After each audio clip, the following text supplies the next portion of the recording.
Good evening. I'm Pam Thomas, the coordinator for the Northern Virginia and DC chapter of CHADD, and I want to welcome all of you tonight to our February lecture, Sharing the Diagnosis, Talking to Your Child About ADHD, presented by Dr. Katia Fredriksen and Dr. Yael Rothman. Many of you are familiar with our chapter and CHADD organization, but let me just say, if you're not, welcome to tonight's lecture. Our chapter's mission aligns with CHADD National's mission, which is to improve the lives of children and adults who are affected with ADHD. Our chapter is a volunteer organization of trained professionals who offer our ADHD community. We support you guys by providing free monthly lectures. We offer support groups for parents and adults, and we host an annual ADHD resource fair in October to highlight ADHD Awareness Month. And now to introduce our speakers tonight, Dr. Fredriksen is a pediatric neuropsychologist who has worked at the Stixrud Group since 2010. Dr. Fredriksen conducts neuropsychological evaluations for children and adolescents who have difficulties related to attention and executive functioning, learning, and or socio-emotional functioning. She leads talks for parents, teachers, and clinicians on a variety of topics. With her colleague, Dr. Yael Rothman, Dr. Fredriksen is a co-author of the Different Thinkers series, which is designed to teach elementary-aged children about their diagnosis. And Dr. Yael Rothman is a pediatric neuropsychologist who specialized in comprehensive evaluations for children, adolescents, and young adults with a wide range of conditions that impact learning, behavior, and or socio-emotional functioning. In addition to her clinical work, Dr. Rothman has presented at national and international conferences, published over a dozen articles in peer-reviewed journals, and given lectures to parents in schools. Dr. Rothman has recently moved to New York and started her own practice, Rothman Pediatric Neuropsychology. Thank you so much, Dr. Rothman and Dr. Fredriksen. Thank you for having us. We're pleased to be here. I'm just going to share my screen here so that we can get our slideshow up and running. There we are. So thank you for having us. It's a pleasure to meet everyone. We're here tonight to talk about how you can go about sharing a diagnosis with your child, in particular ADHD, but there are some common themes here that you can apply to other diagnoses as well. So we know that you're not your first rodeo in regard to ADHD, but we want to just do a brief overview first of key facts, because that's really part of that's an important piece of the puzzle, having your ducks in a row, so to speak, so that you have a really good understanding when you're going in to talk to your child about their diagnosis. So we're just going to do a brief overview of some important things related to ADHD. We'll talk about why we think it's important for kids to learn about their ADHD and how to have the conversation, and we'll include some examples as well. We'll also discuss relevant supports and interventions. We have what we think is a pretty darn good resource list we'd love to share with you, and then we'll open it up for questions, and we may address questions as we go if anything comes up that needs to be addressed in the moment. All right. So in regard to key facts, in brief, what we're looking for when we're looking at ADHD, we're looking for three things. We're looking for difficulty focusing and sustaining attention. We're looking for difficulty inhibiting impulses. And we're looking for difficulty regulating one's activity level, sort of physical restlessness. We're looking for some combination of those things, all right? And we need to see these things in multiple environments. That's critical for the diagnosis. So for a child, we'd like to, well, we wouldn't like to see it, but we need to see it in a place like school. We need to see it in a place like home. We might need to see it in the test environment where, neuropsychologists, we do testing. We might need to see it at soccer practice, at Sunday school, wherever the child is. It doesn't have to be in all environments, but we do need to see it in more than one, because if this is only a concern in one environment, we need to then wonder if there's something related to the environment that is causing the issue, rather than something that the child themselves is struggling with as an individual. All right. There are three subtypes of ADHD that we think about. as we make our diagnosis. The first is predominantly inattentive type, which is children who struggle primarily with those attention-based pieces, the difficulty staying on task, the zoning out, the daydreaming, etc.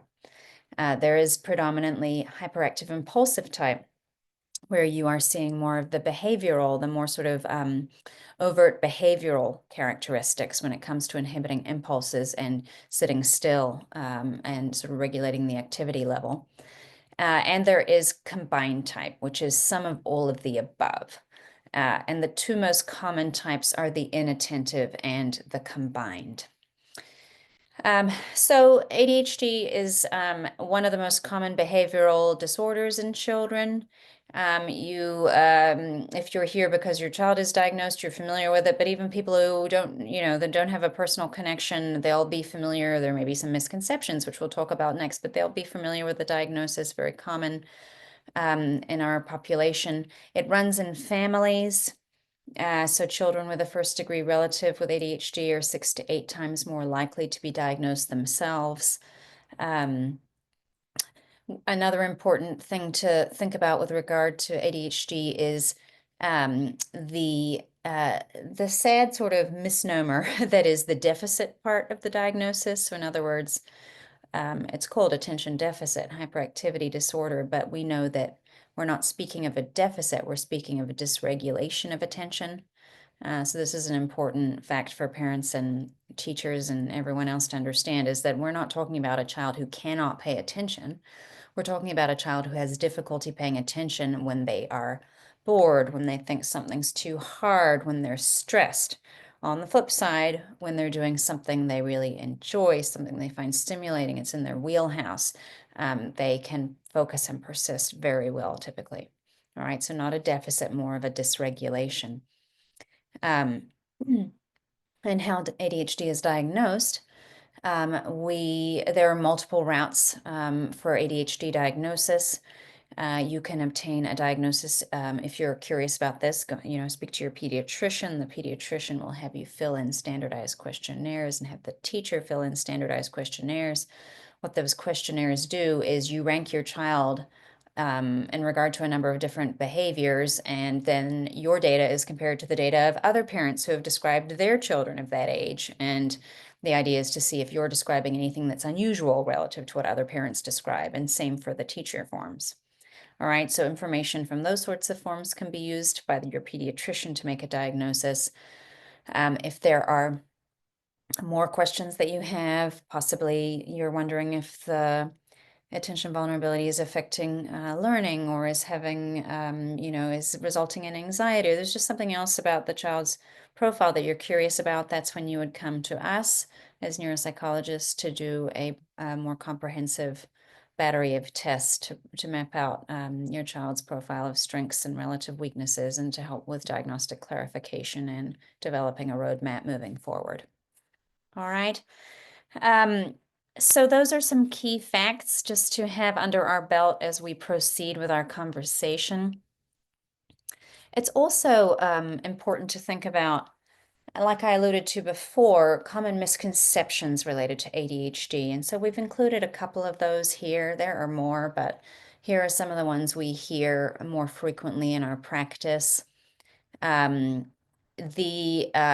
kid can play video games for hours, how can he have ADHD? It can be hard to wrap your head around the fact that your child can have an attention disorder when at times their attention seems laser focused, if not too focused in some instances. But again, that harkens back to what I was just talking about in regard to that dysregulation component. The video games or whatever it is, the preferred activity is stimulating for the child, and so it is that enables them to focus and sustain attention. But if you plunk them down in front of something they find less stimulating, like their math homework, it's a different story, right? So that's one common misconception we hear in our practice. Another is we really dislike the word lazy. That's sort of a swear word in our clinical practice. It's not a word we want to hear parents using as a description for their child's behavior. So the whole "my kid is just lazy," it's not a disorder, it's not ADHD, it's just pure laziness. ADHD can present as lower motivation, again, because it's harder to stay focused. when the person is not stimulated.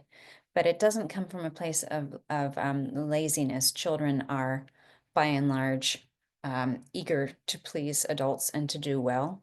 And so if there is something that is impeding them from doing so, we need to figure out what that is. It's not, we can't lay it at the door of quote unquote laziness.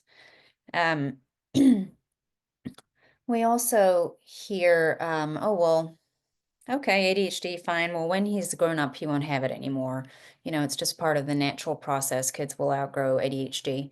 And the fact of the matter is that a number of the characteristics associated with ADHD do improve as kids get older, as their brains naturally develop and mature.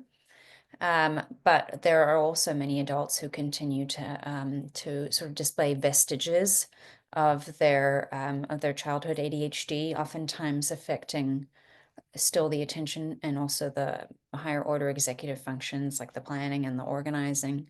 This might be, you know, the person who is perennially running behind and can't find things and gets the date wrong for the big meeting, that sort of thing. So we do tend to see vestiges still in adulthood, although of course everyone is an individual, so things look different for different people. A couple more, and then we'll move on to more about why it's important for your child to understand their diagnosis. Another misconception is, you know, parents getting the blame for whatever the problematic behaviors are. Oh, it's just bad parenting. If the parents were stricter or kinder or whatever, you know, whatever, fit in your adjective there. If parents were different in some way, child would not be having issues. And that's not true. ADHD is a neurodevelopmental diagnosis. It's not caused by parenting. It's certainly the case that there are some parenting strategies that can really help, and we'll talk more about those. But nobody causes ADHD in their child based on the manner of their parenting. One of the interventions we'll discuss is stimulant medication. And so their parents are sometimes frightened by the idea, you know, naturally of medicating their children, but in particular with stimulant medications, there can be this fear that kids who are taking stimulants are at higher risk for using drugs. And actually, the data suggests actually the opposite of that. So unmedicated teenagers with ADHD are actually at higher risk than medicated ones. So that's an important misconception to be aware of as well. And there's plenty of data out there demonstrating that fact. And last but not least, this sort of, oh, well, girls don't get ADHD. That's a boys sort of issue. And it's true that boys have historically been diagnosed at higher rates than girls. And that remains the case, although as we're maturing, we're going to understand that as a field, I mean, we're going to understand that girls are probably just as likely to have ADHD. It may just present differently, and there are ways in which it may come across as more subtle and less sort of readily observable, especially in a larger group setting like a classroom. So girls with ADHD are on average more likely to present with that more inattentive presentation, which can be more subtle and more, again, as I say, difficult to discern than again, the stereotypical male presentation, which has more of that behavioral element that's more observable. So our talk is about sharing the diagnosis, and there's a few things that we hear from parents. And there's this idea that there's a fear of labels. And I was wondering if people wanted to write into the chat why you think that maybe some of your fears, or why you think some parents would fear a label. What are some of the things associated with that fear? Does anyone want to share anything that they would consider or shout it out?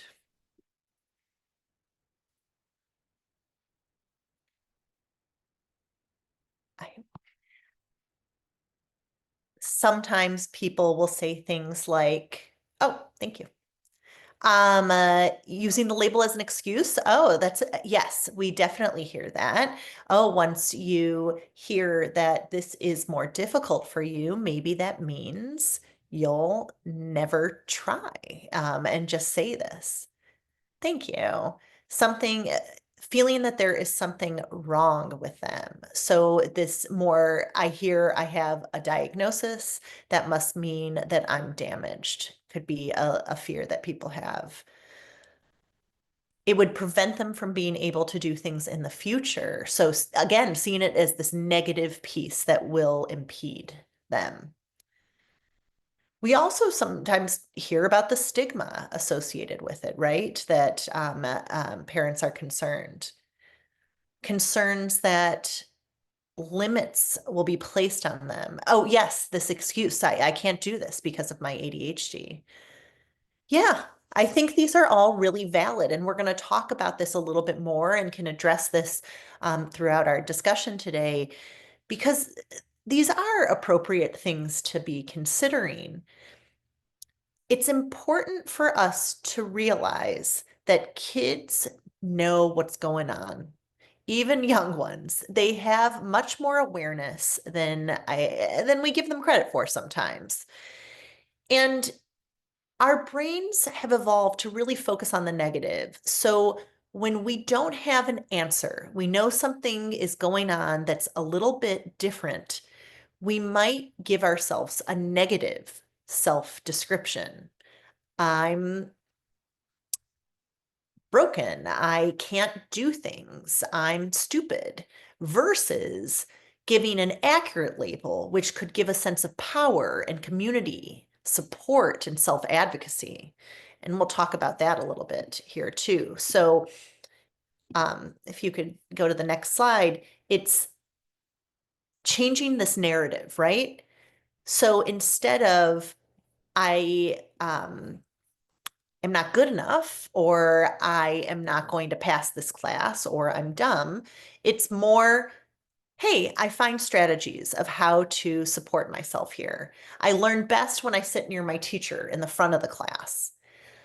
I need extra time and to show my knowledge on tests. I'm amazing at math, but reading is a work in progress for me.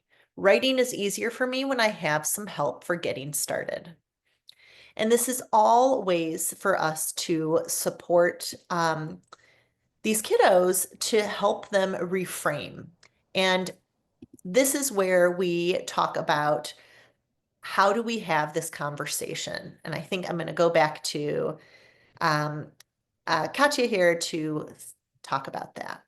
Right. So the reason we reviewed some of the the common misconceptions, B, the sort of the key facts at the beginning, is because step one, as you think about starting this conversation with your child, step one is really to get comfortable with the diagnosis.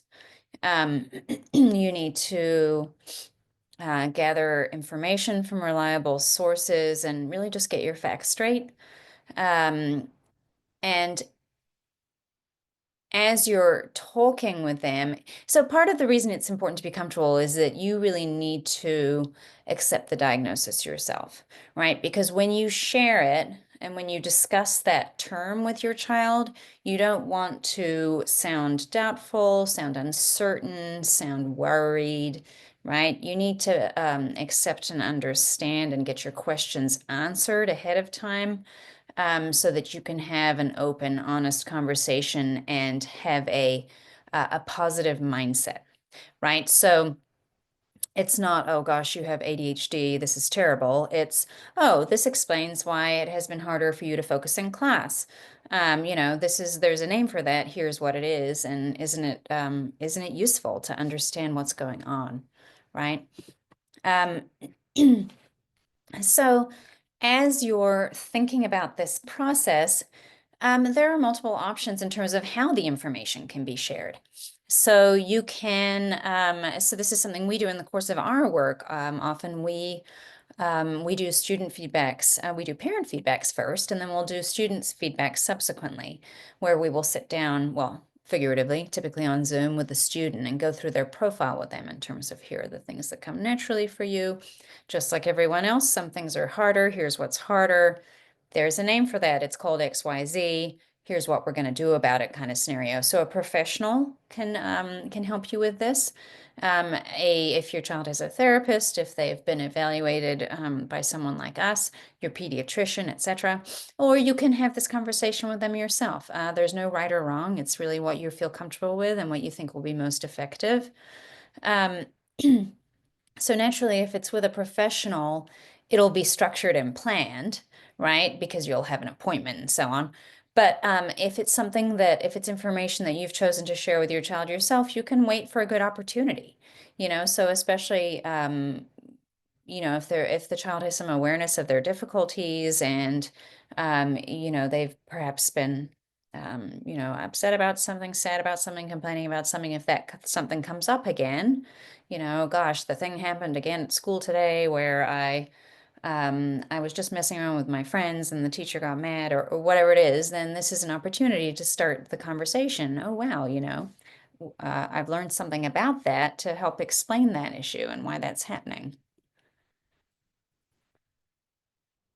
So, what does this conversation look like? I think what's an important take-home message today is this is one way to have the conversation. And this is how we do it and how we think it can be beneficial to consider. And there are many ways to go about it. So keep this in mind. This is one helpful way. So using trusted words is important. These could be your own words. I'm sorry, your child's own words. So remember when you said XYZ, that math was boring. Remember when you said that you can't focus during blah, blah, blah. Remember when you said, or the words of a trusted adult. So your teacher mentioned it at conferences, or I heard from your coach that, and this kind of helps using the child's words or that of a trusted adult. And then we want to go into starting out with strengths. So going through strengths, these are things that common strengths associated with ADHD, but also strengths that could be associated with the profile and the individual's profile in general. So common strengths we see in ADHD could be this hyper focus, right? I know sometimes it can be something that could get in the way, but it also can be quite a positive. And there's lots of famous individuals that talk about how this has been a key to their success. Creative thinking. Research has shown that individuals with ADHD are more likely to think of creative solutions to solving problems, willingness to take risks, resilience, spontaneity, energy, beautiful gifts that come along with the ADHD profile. But then also talking about strengths specific to your child. So this could be academically, these could be interpersonally or socially, personality characteristics, things with sports and arts, other talents. It's important just because something can be measured. It's not something that you see on a neuropsychological evaluation data does not mean that it lacks value. So there's so many opportunities here to think about strengths in an individual. And if you think about it, just to interject, I mean, some of the things we can't quantify are some of the things that actually will serve your child best throughout their life. I mean, those kids who have the good, the engaging sort of interpersonal presentation that really draws in other people, we can't put a number on that, but that's something that will serve them incredibly well personally and professionally throughout their lives. Sure. Then we go into areas of difficulty and explore the things that are harder. We like to make it a rule to really load the strengths, and then with the areas of difficulty to not use more than 3 main areas that you're going to focus on. And you can normalize this by sharing your own experiences on what your areas of difficulty were growing up. Maybe it's something similar. Maybe it was something that your child is actually really good at. Wow, you're amazing at math, and that was harder for me. That was my area of challenge. And don't be judgmental. Watch your tone and language. When we would give the feedback in areas of difficulty, we might use the data from the evaluation. And if you do this yourself, you can also do that. Hey, that you said that math is harder for you. Actually, in the assessment that you just did, we found out that that is true. That is factually true, that this was an area that was harder for you. So you can kind of use that data as well. And so part of this process, we can reflect on specific strengths, areas of relative difficulty, and then it's important to sort of couch this in the bigger picture sort of framework. And so this framework that we like to use is thinking about the idea of neurodiversity. So we know that neurodiversity is a term that's gotten increasingly used in the past, I don't know, decade. It's sort of neurodiversity is to people as biodiversity is to the ecosystem. Isn't that right, Yael? It's that, so it sort of maps on to, if you think about what we learned about in biology class about biodiversity, this is the people version. Neurodiversity, in other words, the direct translation, pretty much all brains are different, right? And so I think when many of us were growing up, there was this idea that there were right ways and wrong ways and good ways and bad ways. And so this neurodiversity sort of paradigm, the idea is that every brain is different. Every brain has its own individual profile of strengths and weaknesses. It's not that one thing is better or worse. It's just that it's different, right? And we also do have to acknowledge, though, that the world can be harder to navigate with certain differences, right? So on the one hand, we're showing our support and celebration of differences, but we're also being realistic and showing our recognition that, yeah, there are things that can be harder. So ADHD, for example, yeah, there are wonderful strengths that go along with it, but yeah, there are also things that can make your life more difficult in the absence of appropriate understanding, supports, interventions, et cetera, right? And typically our next step is, okay, we've talked about your strengths, we've talked about areas that are harder, we've presented this whole idea that brains are different. And then I think it's important to really put the name to it. And so this is where we were, Yael was talking earlier about this idea of actually applying the label in order to ensure that the child has the accurate interpretation of what we've just been talking about. So for example, in this case, we talked about the things that we see as excellent strengths for you. Here are some of the things we discussed that were more difficult. And this is consistent with what's called ADHD. And then you can sort of go through a little bit of a description of what that is. Important elements here. It can be helpful. I mean, kids sometimes really will identify with the idea of thinking about famous people who have a similar profile, and who have, really gone on to achieve wonderful success in their lives, people who they respect. Could be athletes, performers, politicians, scientists, whoever. You can sort of think about, do a little web search ahead of time and tailor that piece of the feedback to your child's interests or passions. You can also talk about people in your family who may have ADHD. Again, as we've said, ADHD runs quite heavily in families. And so it could be that grandma has ADHD or cousin Mike or whatever. And pointing to people, we want to point to people who the child has a positive relationship with and has respect for, etc. And so that, people they may look up to. This is a good time to also sort of pause and check in with their understanding of ADHD, because we've done our research ahead of time, right, to prepare for this conversation. So we've got our ducks in a row, but our kid may not really have a good understanding of what this label means. They may have there may be negative connotation to it. It may be, they know some kid at school who has ADHD and they don't like this kid for some reason. And so they have this sort of, they associate is sort of negative thing with the ADHD label. And so we really need to then go through and discuss that, and how, again, each brain is different and ADHD looks different in different people. There are different types, different presentations, etc. Which dovetails into this last point here. If you've met one person with ADHD, congratulations, you've met one person with ADHD. In other words, everyone is different. And parents will sometimes, that will be a fear that they have. Oh, well, I don't want to tell, my daughter that she has ADHD because her cousin has ADHD and he is really struggling and she doesn't get along with him, and she has this negative. It's like, well, again, it's very individual, and that's not a reason not to share her ADHD with her. She may have a very different presentation than this cousin, and that, because that is something we do here. And then I think the end point here is, well, not the end point, because this will be an ongoing conversation, but the take-home point that we want to send the child off with is, we have a plan. Like, we've figured out, Eureka, you know what? You've been struggling with XYZ. We've figured out the explanation. Isn't this great? And we have a plan now. Based on this diagnosis, there's a lot of research on this. There are a lot of well-known strategies for helping with this. And here is the plan that we discussed with our psychologist, neuropsychologist, pediatrician, whoever it is. Here's the plan.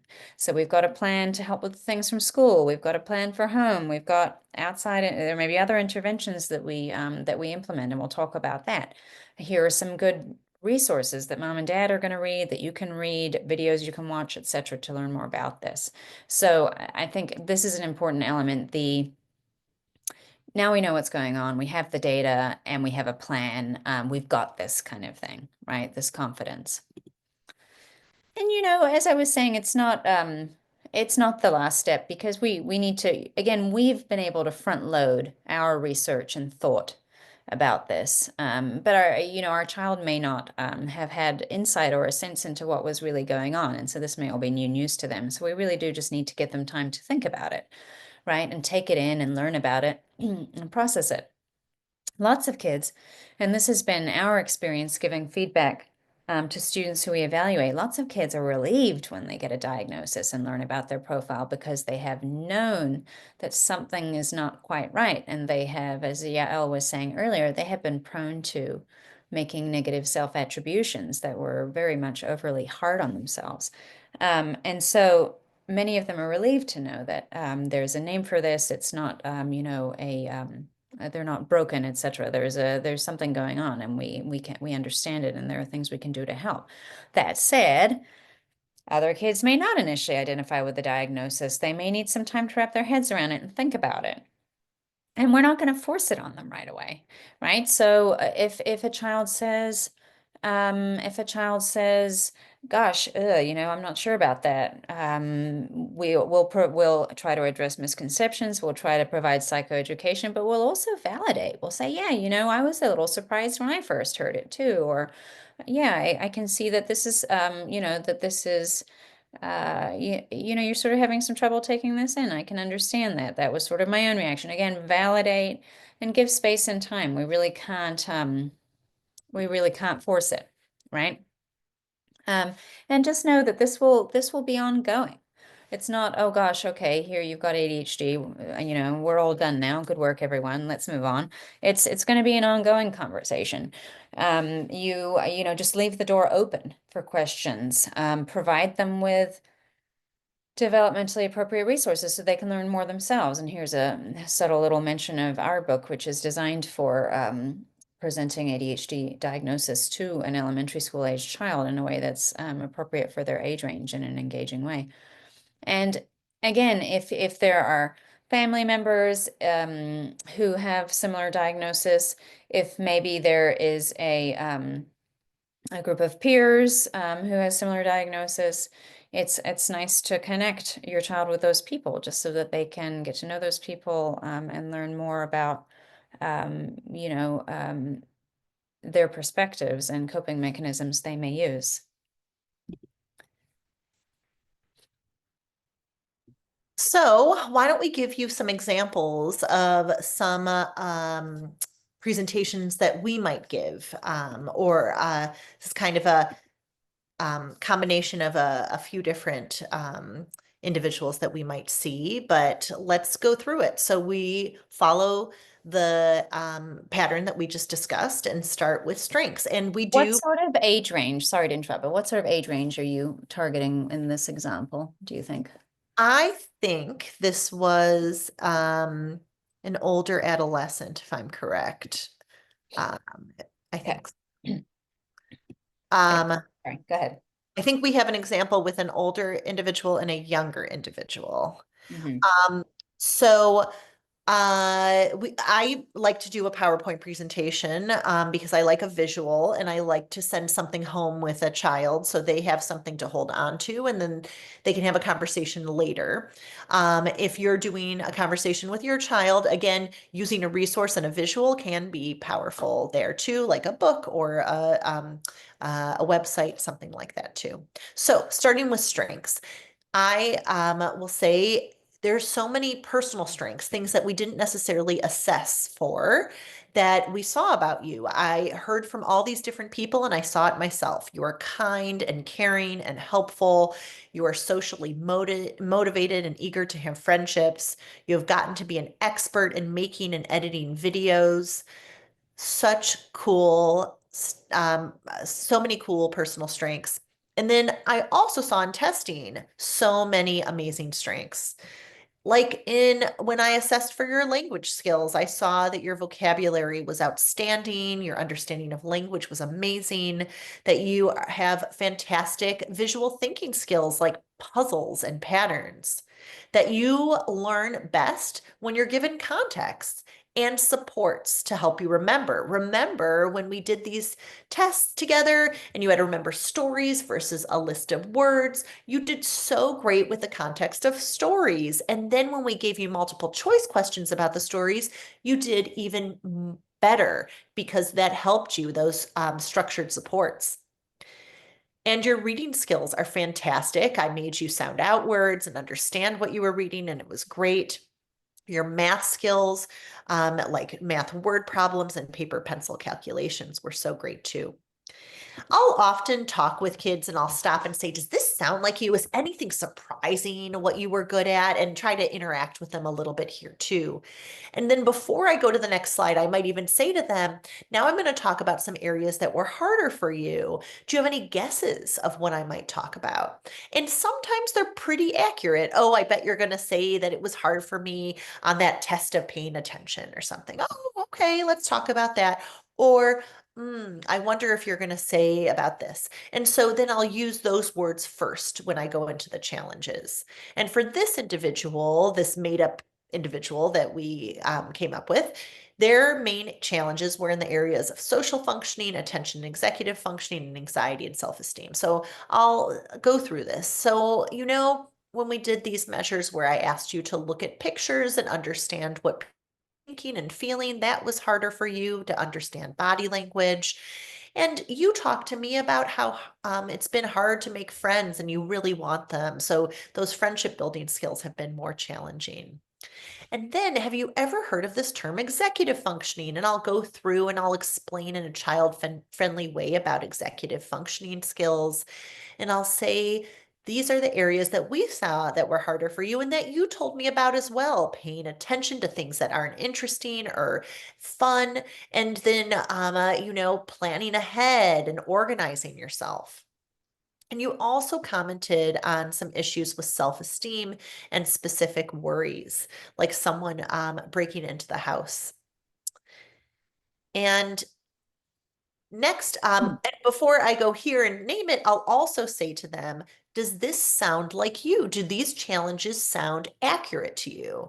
And sometimes I would say the majority of the time, the child will say, yeah, that sounds about right. Every once in a while, I'll hear a child say, not exactly, and then share something with me that actually does fit in these categories, but might be a little misconception.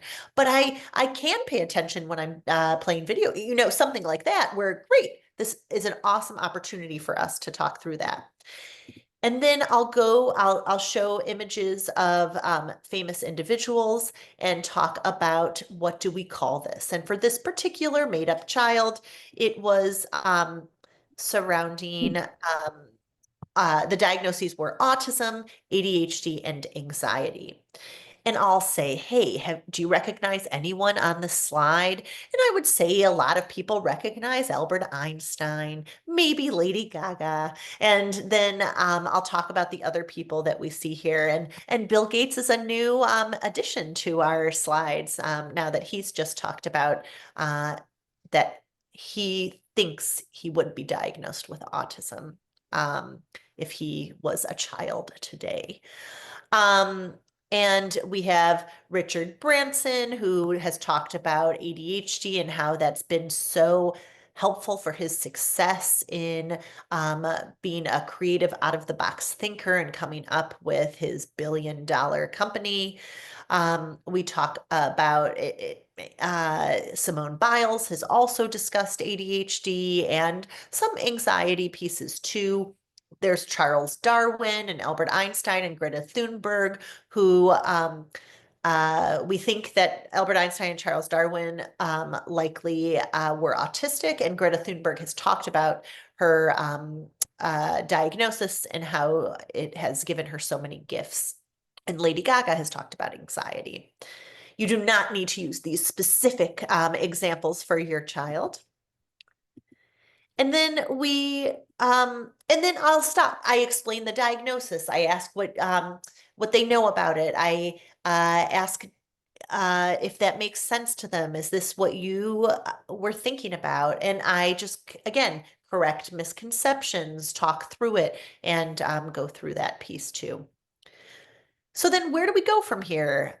For this particular child, we were talking about school supports, and these are helpful accommodations that we can offer in a school setting through a 504 plan, like preferential seating and flexible seating, testing supports, breaks, assistance with breaking down tasks, and recording homework or getting someone to help with notes. This particular individual also needed some support with adaptive functioning, like sleep and exercise. We were recommending an executive function coach to support them in planning and organizational skills, how to break things down, and a system to plan ahead.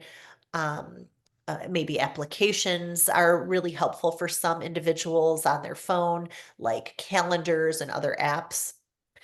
This individual was going to work with a therapist to focus on building coping skills and helping them support the identification of what was triggering them to have anxious feelings. They were also wanting to work on friendship skills because they really wanted to build those relationships. We discuss other interventions like meeting with a medical provider to see if medication would be an appropriate option for this individual. And then we provide them with resources to review, websites, YouTube channels, books to go through together. So that's one example of a, I don't know, middle to high school type child. And then we also included a second example, thinking maybe a little bit more of an elementary school level. And so again, starting with the strengths, right? And you will draw these as evaluators, we draw them from what parents have told us, what teachers have told us, what therapists have told us, what the child has said. We draw them from all different sources, and you can do exactly the same. You know, your coach says that you are such an excellent hard worker. Your teacher said everybody in class appreciates your sense of humor, those sorts of things. And so here we've chosen some that in this particular case were predominant, some of the personality traits that were so charming and engaging about this child, right? But again, using trusted people's words is very important here. All right, so that the child will really buy into and appreciate what you're saying. And then again, as evaluators, in addition to the interpersonal strengths we discuss, we'll also talk about things that we learned in our evaluation. So, you know, you're amazing. And again, as a parent, you can adapt this. You can talk about academic skills your child possesses, or athletics, art, theater, whatever it is, right? And so we're just bringing in the strengths that we have heard and seen and that we've observed in the testing. In this case, we've got a kid with amazing language skills, great visual puzzles, patterns, memory, math, etc. And so we'll we'll really give detail there because we want to really celebrate these strengths because they're so important as for the child's self-esteem and just their progress to play to these strengths and build on them. And then again, we'll pause and check in, right? A lot of pausing and checking in this conversation. And so sometimes when we as individuals are nervous giving information to someone, we're making a presentation or we're giving feedback we're giving a friend feedback or a colleague, or we get nervous and we sort of talk to sort of get it all out. And so really I would encourage you, when you are doing these feedbacks, really to pause and be thoughtful. And so with the strengths, like, does that make sense to you? Especially kids who are struggling with self-esteem, they may not be aware of some of these strengths. And so we may need to really sort of press pause there and, oh, well, yeah, you are really good at math. And I saw that on XYZ test. Or, oh, your teacher told us that in conferences, the standardized testing in the fall, you hit it out of the park or whatever it is. So we really need to get the child on board with understanding and appreciating those things. And then again, let's transition into, with all strengths come some challenges. Nobody's equally good at everything, right? And this is a moment again where you can model, gosh, just like you, I was pretty darn good with my language skills, but ooh, some of these other things were a little harder for me. And I see that maybe you share some traits that I have, or whatever it is. We can model here this idea that I can have strengths and I can have challenges, and that's perfectly normal and part of the human condition, right? But we want to keep the as Yael was saying, the load on the strengths, right? We don't want to have a big long list of challenges after a modest list of strengths. We really need to, frame things as positively as possible. And so here are a couple challenges. As this is a younger child. We saw, we heard from your teacher, we heard from your mom and dad, we saw in the testing that we did together that sometimes it's harder for you to pay attention and to really sort of you go full steam ahead, and it's hard for you to stop and put those brakes on when it's appropriate to do so. And you might have an example here, either we might have from the testing, or you might have from a personal situation or a school situation, whatever it is. Yeah, and again, your math is super, but you've always had a little harder time with reading and writing, and so we saw, we've seen that on the testing as well, and some of those fine motor, those small motor skills for handwriting, tying shoelaces, that's been a little harder for you too. Okay, so we've done our strengths, we've done our weaknesses, and then again, what do we call this, right? So in this case. And we've included cases that are a little, a little broader than just a standard ADHD, because many people with ADHD do have multiple diagnoses. Not everyone, of course, but many people do. And so we've included cases that are a bit more varied. And so we've included here the diagnoses for this child are ADHD is primary. There is also a learning disorder in reading and writing, and a developmental coordination disorder, which is that fine motor, when the fine motor skills are weaker than expected. And so I think I added Jennifer Aniston, and now I can't remember why. I think she either has ADHD or dyslexia. I can't recall which. And so you sort of, again, you can go through and Orlando Bloom yeah, and Andy Warhol and Richard Branson all, I think, have dyslexia. Daniel Radcliffe has a writing disorder, either developmental coordination disorder or learning disorder in writing. AKA Harry Potter, yes. Yes. And so these are very meaningful, and again, you'll pick out. So if your kid doesn't know who Andy Warhol is, don't include Andy Warhol. But if your kid is interested in art, or, so go through and find people who your child will, oh gosh, I didn't know that so-and-so had XYZ. And it can feel quite heartening.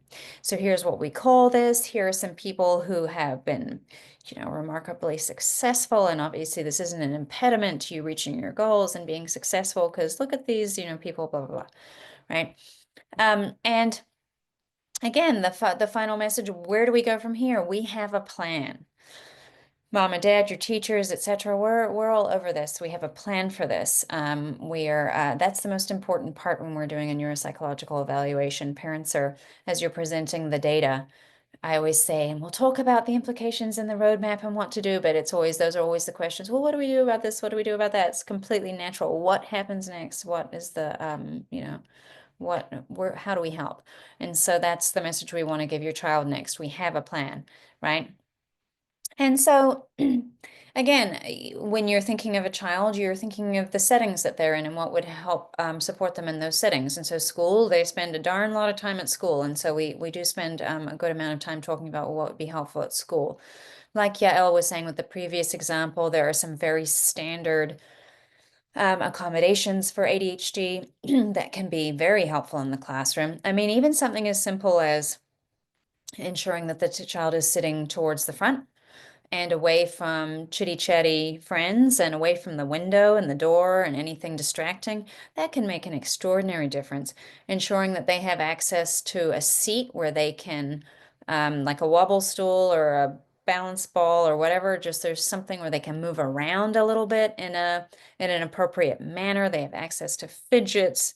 They can get up and take movement breaks. These sorts of things, which sound very sort of basic, can have an extraordinary positive effect.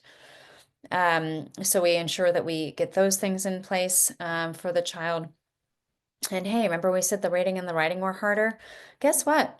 There are groups at your school where, Ms. So-and-so, who you may have seen in the hallway, she works in small groups with kids to help them catch up when they're having trouble with, X, Y, Z. And so we're going to sort that out for you to help you make progress in these areas where you feel like you're struggling and not doing as well as other kids. These things will really help.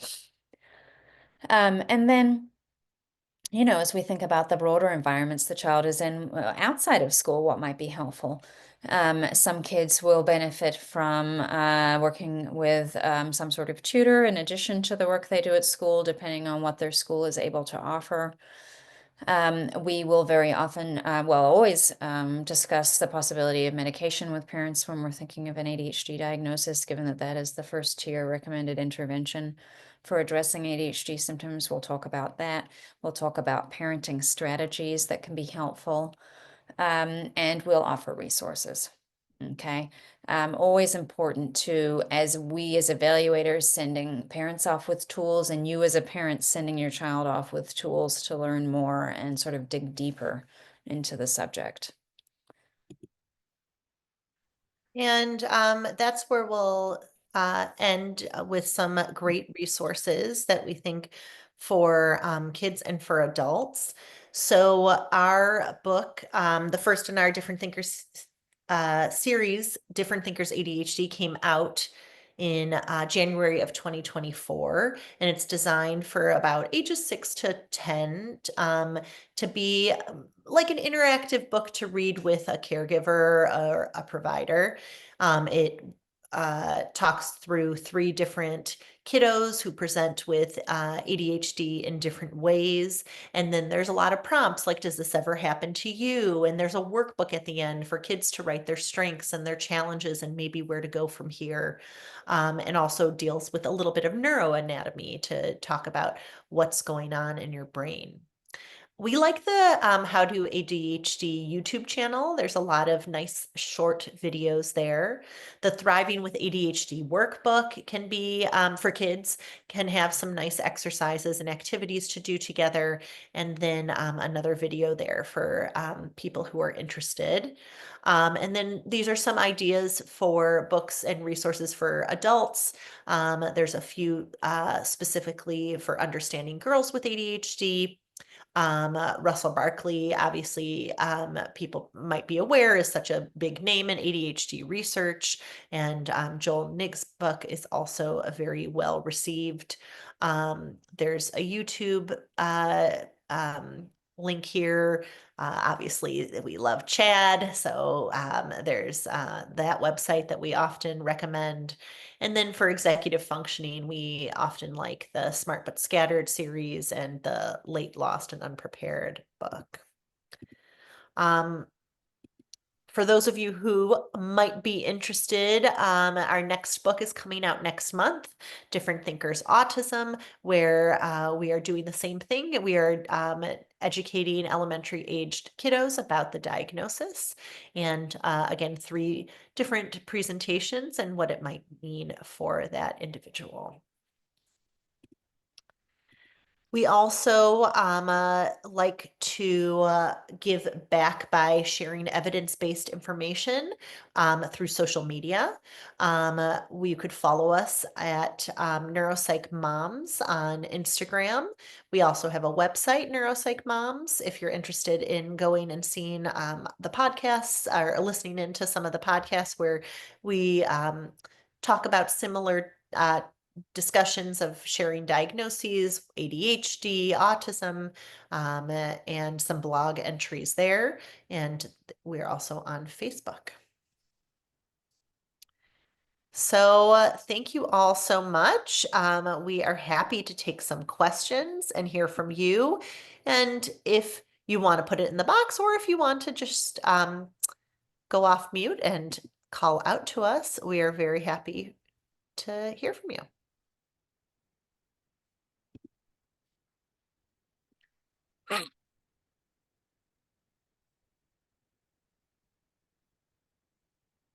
So I'm going to look in the Oh, chat. I saw in the chat, someone asked what's a good age to have this conversation, I'm assuming, with the caveat, every child is different. Yep, that's a good point.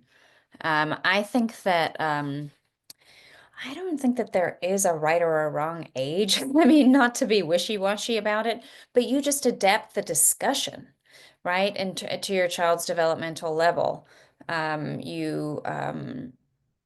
You just make it shorter and less sort of complex and more digestible. But yeah, I mean, you can talk about diagnosis at any age that really feels right to you. I mean, I would certainly think of kindergarten and up. Yeah.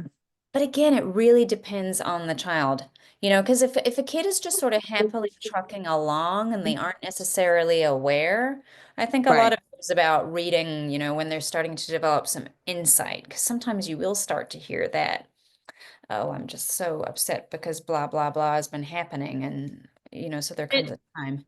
It's not a perfect number to figure this out. It's Yeah. also can be really helpful to start the conversation early before stigma is really imparted on a child. So when you get to teach them about this, you are the first person they're hearing it from, and then they get to take that in and that information. And if they hear it as time goes on, it's just a whole different world that they're coming, a different perspective that they're coming with. So I do think younger is helpful. Yeah, it's, I kind of was, I was kind of connecting to trucking along. She Right. kind of feels very confident in herself. She's very outgoing. She has ADHD combined and generalized anxiety disorder. So I'm always just trying to, I bought a book um, that could resonate and talked about how, sometimes we'll talk about how mommy's brain is wired a little bit differently too. Your brain is wired differently and you're brilliant. And so trying to create the positives around it. But I haven't quite named it, you know, because I just don't know if she really will understand conceptually what it means. So I'm trying to use adjectives around the name. Mm-hmm. Because and we do know that, from a social emotional developmentally, many of our children who are ADHD, whether or not it's either or combined, are operating socially behind, right? Right. Those abilities for social cueing and understanding. So sometimes she's, in second grade, but maybe really socially operating sometimes as a first grader Mm-hmm. because, just a little bit behind. But she's about to go into third grade. We're still trying to figure things out. we just got her redetermination and her upcoming annual IEP, and I just don't know what I am struggling as a parent to just figure out directness and whether or not she's really going to understand it. But I do know that stigma around, like, Miss Jess is always with me, and I get pulled, but we did more pushing this year, and she has a power with her. So I don't think she feels different per se, but I think sometimes she may. I don't know, because the ability to communicate with her and have her and pull it out from her m- is kind of difficult, you know. So anyway, I appreciate the kindergarten and up. And Um, that's again, that's a rule of thumb, right? I mean, everybody will adapt it. My older one has ADHD and is now in middle school, but I talked to her about it in third grade just because it felt like time. And I know that sounds sort of abstract and wishy-washy, but it just felt like time because that was when we were starting, like the rubber was starting to meet the road academically, and things were the fact that she wasn't focusing as well was really starting to have an effect. And you have ADHD. This means you have a heart. Yeah, the real shifts are in third grade, right? I see your comment in the chat. You're having a harder time focusing. And, it's just how your brain works, and it's not fair on you because it makes it harder for you. But this is why it is, kind of thing, So for us, that was where the rubber met the road. There's no real right or wrong to it, though. Sure. And that makes it complicated. We are evidence-based clinicians, and we come to you when we think about the research, and there's not much research here. This is us working with clients and families, being parents ourselves, and coming up with ways that has been very helpful when we share diagnoses. And in our field, we started by not telling kids things. This is something that has been more in the past decade of sharing with children. Sometimes it was just talking to parents, and I bet some people still do. But really, it's a shift that it's important for kids to get to hear about how their brain works too. Yeah, I think a good entry point is I mean, so when I have done feedbacks with younger students, it's like 7, 8 or whatever, parents have requested it, and I've done it with them. I've often started with, you know, is there any is there anything you want to talk about? Like, is there anything that you've been having some trouble with, etc.? And every now and then they'll lob you like, oh, I've been having a real hard time making friends, and they've just lobbed you um, this point where you can again use their words as an entry point to start to discuss whatever the thing is, right? Right? Well, thank you all so much for being here and uh, listening to our lecture. It sounds like slides are going to be received will be sent out to everybody. And we are available as well.